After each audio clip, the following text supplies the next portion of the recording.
તો સુરેન્દ્રનગર જિલ્લામાં ચૂંટણી કાર્ડ રદ કરવા માટે 1.38 લાખ મતદાતાઓની વાંધા અરજીઓ રજૂ થતા ભારે વિવાદ સર્જાયો। ફોર્મ 7ના ડેટા મુજબ આ જાણકારી મળી છે, જેમાં અનેક મતદાતાઓના નામ કમી થવાની સ્થિતિ સર્જાઈ છે। કોંગ્રેસે આ બાબતે આક્ષેપ કર્યો છે કે ખાસ કરીને તેઓની વધુ વોટર ધરાવતી વિસ્તારની મતદાતાઓને લક્ષ્ય બનાવી હટાવવામાં આવી રહ્યા છે। ફાઇનલ યાદી બહાર પાડતા પહેલા છબરડા કરવામાં આવવાની પણ ફરિયાદ કોંગ્રેસ દ્વારા કરવામાં આવી હતી।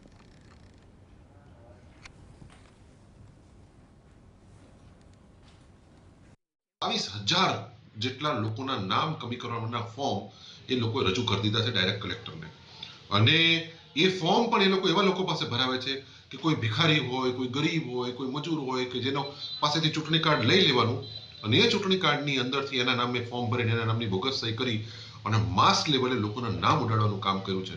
એટલે 22,000 તો હજી તો આ 3 દિવસ પહેલાનો ફિગર છે, અને હજી પણ આનાથી સંતોષ ન થતો એમ લોકોએ 30 તારીખ સુધીની સમયમર્યાદા વધારી અને કમસે કમ 35,000 થી 40,000 લોકોના આ ફોર્મ રજૂ કરી અને રદ કરવાનો કારસો ઘડ્યો છે।